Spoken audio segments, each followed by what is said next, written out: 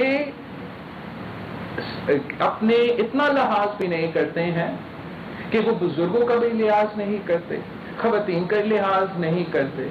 لیکن Pakistan Peoples party نے بہت کچھ دیکھ چکا ہے اور ہم آج بھی وہاں کھڑے ہیں.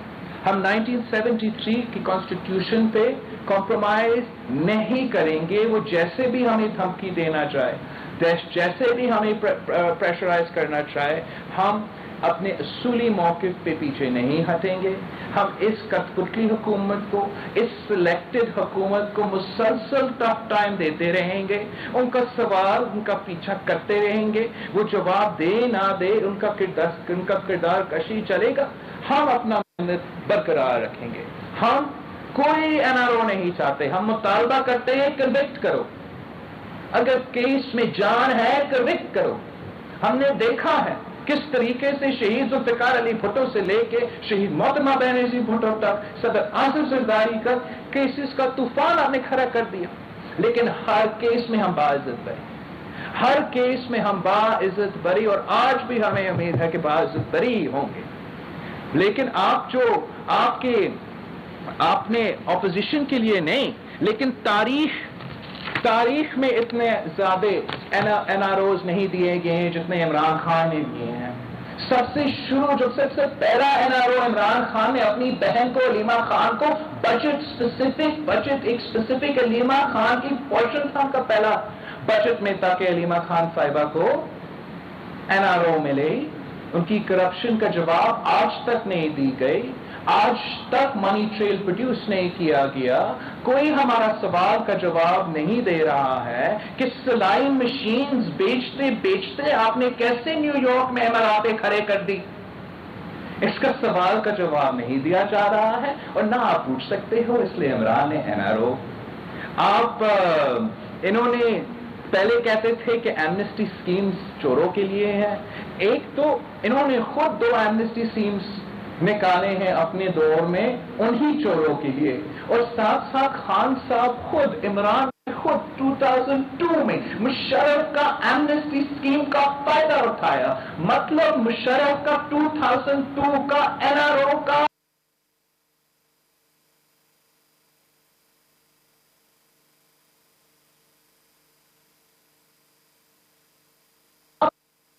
تقریب کہتا ہے کہ یہ لوگ جو ہے مغرب میں جا کے کچھ اور ہوتے ہیں، یہاں اور آ کے کچھ اور بنتے ہیں. ارے خان صاحب، آپ جس میٹنگ میں ہو، آپ جس آڈینس سے مخاطب ہو، اب وہاں جا کے اپنے آپ کو تبدیل کر دیتے ہو. ہمارے سامنے کچھ اور بنتے ہو، تیرے PTI کے سامنے کچھ اور بنتے ہو، سلیکٹرز کے سامنے کچھ اور بنتے ہو، پھر باہر جا کے کچھ اور بنتے ہو، طالبان کے سامنے کچھ اور بنتے ہو. سب سے تاریخی منافق جو ہمارا وزیر اعظم رہا ہے وہ عمران خان صاحب رہا. کم سپورٹ پروگرام کے ساتھ کیا کر رہے ہیں؟ تاریخی پاکستان کے ایک کامیاب ادارہ جو پورا دنیا مانتے چلے، آپ نے بینظیر انکم سپورٹ پروگرام کا نام چینج کر دیا، احساس رکھ لیا، شہباز صاحب کا کامیابی ہے یہ. لیکن آپ نے جو پیسہ دلوایا ہے، انہوں نے لاک ڈاؤن کے دوران 12,000 روپیز جو ان کو 3-4 مہینوں کا قسط میں ملنا ہی تھا، ایک وقت میں ان کو دے دیا تھا. لیکن ان بیچاروں سے پوچھے کہ بجلی کا بل کتنا نکلا، جن کو آپ نے 12,000 روپیز کا بینظیر انکم سپورٹ پروگرام کا ریلیف پہنچایا، ان کا تو 12,000 روپیہ الیکٹریسٹی کا بل نکلا ہے. ایک ہاتھ سے دیا، دوسرے ہاتھ سے لیا. یہ کس قسم کا انصاف ہے؟ انہوں نے کیش ٹرانسفر پروگرام میں اضافہ کرنا چاہیے تھا. اگر غریب کا خیال تھا، اگر غریب کا تکلیف تھا، اگر غریب کا احساس ہوتا تو پھر سوشل پروٹیکشن پروگرامز میں 34 بلین روپیز اس سال پچھلے سال کے ریلیزز سے کام کیوں رکھا گیا ہے؟ یہ تو صرف اور صرف وہ غریب ترین عورتیں جو بے نظیر انکم سپورٹ پروگرام کے نیچے آتے ہیں ان کے لیے ہیں. آپ نے ان کو بھی غریب سے غریب تر عوام کو ریلیف پہنچانا ہے، لوور مڈل کلاس کو آپ نے ریلیف پہنچانا ہے. یہ ایک پینڈیمک ہے. اس حکومت کا کنفیوژن، اس حکومت کا کوئی اسٹریٹجی، چاہے وہ کووڈ ہو، چاہے وہ لوکلس ہو، چاہے وہ معیشت ہو، وہ نظر ہی نہیں آ رہا. پنجاب میں یا جو بھی صوبہ وہ چلا رہے ہیں، آپ کمپیئر کریں. اگر گورننس ہو رہا ہے تو سندھ اور بلوچستان میں گورننس ہو رہا ہے. پنجاب میں تو آپ کا وزیر اعلیٰ 2 سال سے کوارنٹین میں ہے. کتنے پریس کانفرنسز کیا ہوگا؟ ابھی تک کسی نے سمجھایا کہ کورونا کیسے کاٹتا ہے؟ یہ پاکستان کا سب سے بڑا صوبہ پنجاب کے عوام، اور آپ کا آن ٹریننگ وزیر اعلیٰ آج تک چلا رہا ہے گلوبل پینڈیمک کے دوران. اب پنجاب کے ساتھ بھی ناانصافی ہو رہا ہے. وفاقی حکومت کی طرف سے جو ان کی شارٹ فال کی وجہ سے 229 بلین روپیز سندھ کو نہیں دیا گیا، اور پنجاب کو بھی وفاقی حکومت کی نالائکی آپ اٹھا رہے ہو، وفاقی حکومت کا ناکامی آپ اٹھا رہے ہو. آپ کا بجٹ سے 483 بلین روپیز آپ کو نہیں ملا. 483 بلین روپیز آپ ذرا سوچیں اس کا کیسے استعمال کر سکتے تھے اس وقت. یہ آپ کے ینگ ڈاکٹرز، آپ کے نرسز کی جیب میں جا سکتا تھا. یہ آپ کا ہیلتھ کیئر کیپیسٹی میں اضافہ کرنے کے لیے جا سکتا تھا. لیکن وفاقی حکومت نے آپ کا جیب پہ ڈاکہ ڈال کے پھر کہتے ہیں کہ 18th امینڈمنٹ کے کوئی مسئلہ نہیں، ان کا اپنا نالائکی. یہ خود اپنا ٹیکس ٹارگٹس نہیں میٹ کر سکتے، یہ خود اپنا کام نہیں کر سکتے. سندھ ہو یا پنجاب ہو یا بلوچستان ہو یا کے پی ہو، ہم اپنا ٹیکس ٹارگٹس پہ کام کر رہے ہیں. سندھ میں ہم نے اس مشکل صورتحال میں بھی کامیابی حاصل کی ہے. لیکن وفاقی حکومت کا نالائکی، وفاقی حکومت کی کوٹائی، وفاقی حکومت کا ناکامی پنجاب کے عوام کیوں اٹھائے؟ جب ان کا اتنا ضرورت ہے، اتنا غربت ہے، بے روزگاری میں اتنا اضافہ ہو رہا ہے، مہنگائی کا طوفان چل رہا ہے، وبا، گلوبل پینڈیمک، ان صورتحال میں بھی آپ صوبے سے چوری کر رہے ہو. ایک ہمارا چیلنج نہیں مانتے. ڈبیٹ کا چیلنج تو کہاں مانے گا بزدل عمران، مگر ہمارا جو میں نے چیلنج کیا تھا کہ جو آپ ہاسپٹلز چوری کرنا چاہتے ہو، چاہے وہ NICVD ہو، JPMC ہو، NICH ہو، ایک ہاسپٹل آج تک ایک حکومت کا ہاسپٹل PTI مجھے نہیں بتا سکا کہ انہوں نے بنایا ہو جو کہ میرا NICVD، JPMC یا NICH سے مقابلہ کر سکے. وہ اس لیے انہوں نے کیا ہی نہیں. صرف ٹویٹر کے فوٹو شاپ اور فیس بک کے فوٹو شاپ سے کام نہیں چلے گا. پاکستان کے عوام اس وقت صرف اور صرف حکومت کی طرف دیکھ سکتی ہے. معیشت کے بحران ہے، ہر پاکستانی کی زندگی، صحت اور معاشی صورتحال خطرہ میں ہے. اگر وہ حکومت کی طرف سے وہ ریلیف نہیں ملے گا تو پھر عوام مجبور ہو جائیں گے، مجبور ہو جائیں گے کہ اس صورتحال میں بھی ایک گلوبل وبا کے دوران ان کو سڑکوں پہ نکلنا پڑے گا، احتجاج کرنا پڑے گا. اس وزیر اعظم کو، اس کٹ پتلی کو وزیر اعظم ہاؤس سے کھینچ کے باہر پھینکنا پڑے گا. اگر ان کو کوئی اور راستہ نہیں دکھایا جائے گا، کوئی اور امید نہیں ملے گا کہ یہ ریاست ہمارا صحت کو بچانے کو تیار نہیں، زندگی بچانے کو تیار نہیں، معاشی صورتحال مشکل ہے وہاں مدد کرنے کو تیار نہیں، ہمارا کسان، ہمارا فصل خطرہ میں ہے وہاں مدد کرنے کو تیار نہیں، جہاں ان کا کام ہے چاہے وہ کشمیر ہو چاہے وہ ہمارے بارڈرز ہو وہاں کرنے کو تیار نہیں. ہمارے جو نیشنل انسٹیٹیوشنز ہے، ہمارے جو PIA ہے، ہمارا جو اسٹیل ملز ہے، ان کو بیچنے چاہ رہے ہیں تاکہ اپنے فرنٹ مین کو فائدہ پہنچا سکے. PIA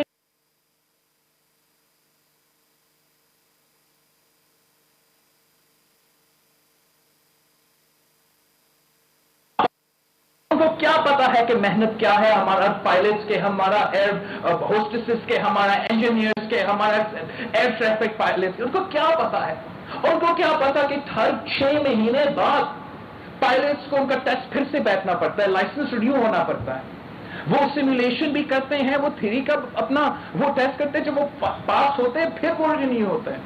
فلائنگ کے لیے یہ کوئی ڈگری نہیں ہوتا، لائسنس ہوتا ہے، اور وہ لائسنس ہمارا سول ایویشن جو ہے وہ بناتا ہے۔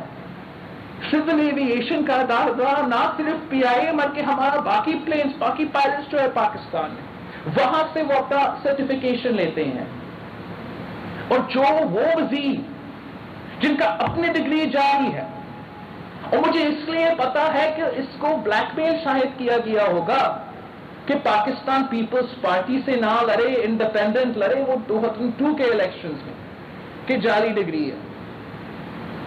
اور اب پی ٹی آئی کی حکومت ہے، تب تک چل رہا ہے، کسی نے ثابت نہیں کیا کہ جعلی ہے یا نہیں، لیکن اس قسم کا الزام ہمارا پائلٹس پہ، ہمارا اپنے پاکستانیوں پر ایک ثبوت کے بغیر ڈالنا، 6 مہینے میں جس طریقے سے وہ اب دنیا میں بین ہو رہے ہیں، اس قسم کا نقصان تاریخ میں کسی نے نہیں پہنچایا ہے پی آئی اے کو، جو اس حکومت نے پہنچایا ہے، اور یہ 2 طرف سے ہو رہا ہے۔ میں نے تو شروع میں ان کو وارن کیا تھا، پارلیمان کے فلور پہ وارن کیا تھا کہ اگر آپ اپنا کورونا کا پالیسی نہیں اپنائیں گے، اس وبا کو سنبھالنے کی کوشش نہیں کریں گے، تو سویڈن کی طرح، دوسرے ممالک کی طرح جہاں انہوں نے نہیں سنبھالا، آپ آئسولیٹ ہو جائیں گے، آپ کے لوگ کو دوسرے ممالک میں جانے نہیں دیں گے، تو ایک طرف سے کوئی ہمارے سٹیزن باہر جانے کو اجازت نہیں ملے گا، آپ کا ریمیٹنس میں جو اس کا نقصان ہوگا، جس طریقے سے ہمارے لوگ مڈل ایسٹ اور دوسری جگہ جاتے ہیں کام کرنے کے لیے، اور آپ کا جو نیشنل ایئر لائن ہے، ایک پلین ایکسیڈنٹ کا فائدہ اٹھاتے ہوئے آپ اس کو پرائیویٹائز کرنے کے لیے اس قسم کے جھوٹ کہہ رہے ہو، تو اتنا امچور، اتنا سنگین کانسیکوینسز، اور اس بہانہ اسی آرگیومنٹ کو آگے لے کے چلتے ہوئے وہ پی آئی اے کے اثاثے بیچنا چاہتے ہیں۔ جو روزویلٹ ہوٹل ہے پی آئی اے کا نیو یارک میں، جو منافع بناتا ہے، جو پروفیٹیبل پراپرٹی ہے، اس کو کم قیمت میں بیچ کے ان کا کسی فرنٹ مین کو دلوانا چاہتے ہیں، اور جبکہ آپ جانتے ہو کہ اس وقت پراپرٹی مارکیٹس کا کیا حال ہے۔ اگر آپ پرائیویٹائزیشن کے حق میں ہو، اگر آپ چاہتے بھی ہو کہ یہ ادارہ بیچے جائے، تو اب تو نہیں بیچ سکتے ہیں، ان صورتحال میں نہیں بیچ سکتے ہیں۔ یہ پاکستان کے یہ پاکستان کے اثاثے ہیں، اور آپ کا مینیفیسٹو تھا، آپ کا مینیفیسٹو تھا کہ آپ ریفارم لے کر آئیں گے، منافع میں لے کے آئیں گے، پھر آپ قدم اٹھائیں گے۔ آپ اس صورتحال میں پی آئی اے کو سیبوٹاج کر کے بیچنا چاہ رہے ہیں، جس سے پاکستان کا کردار کشی ہوا ہے، جس سے پاکستان کتنا فخر کرتے ہیں پاکستان کے پائلٹس سے، ان کے کچھ نہیں پتا۔ ایمریٹس ہیڈ ہنٹس پی آئی اے پائلٹس، دنیا میں مانا جاتا ہے کہ پاکستان کے پائلٹس بہترین پائلٹس ہیں۔ دس از ناٹ اے جوک۔ ہمارا پائلٹس کا سکل سیٹ، ہاں آپ کم فیسیلیٹیٹ کرتے ہو، آپ کم انویسٹ کرتے ہو، لیکن ان کا زیادہ محنت کی وجہ سے، چاہے وہ ایئر فورس پہ ہو یا سیولین سائڈ پہ ہو، پاکستان کے پائلٹس جو ہے ہم ان پہ فخر کرتے ہیں، اور عمران کی حکومت جو خود سلیکٹڈ ہے، جو خود جعلی ہے، ان کا کردار کشی کرتا ہے۔ اتنا بڑا مذاق وہ ہمیں مجبور ہو کے کرواتے ہیں کہ وزیر اعظم عمران خان، کیا آپ کو پتا ہے کہ ان کا اپنا آڈیٹر جنرل رپورٹ جو انہوں نے چھپانے کی کوشش کیا، اس میں کتنا کرپشن سامنے آیا ہے؟ پاکستان کی آڈیٹر جنرل رپورٹ کے مطابق 270 بلین روپیز کا کرپشن پی ٹی آئی کے 1 سال میں ہوا ہے۔ اس کا حساب کون دے گا؟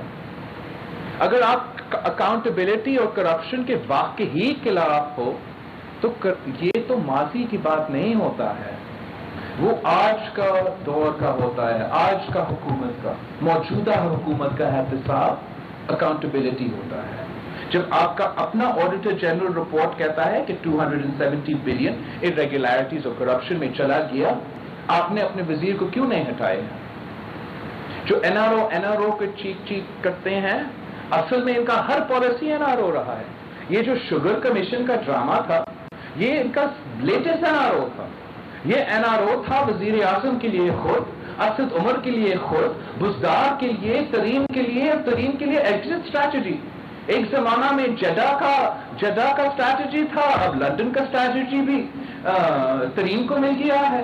N R O sugar commission کی صورت میں وزیر اعظم کا کردار کو چھپا دیا، وزیر اعلیٰ کا کردار کو چھپا دیا، وزیر خزانہ کا کردار کو چھپا دیا.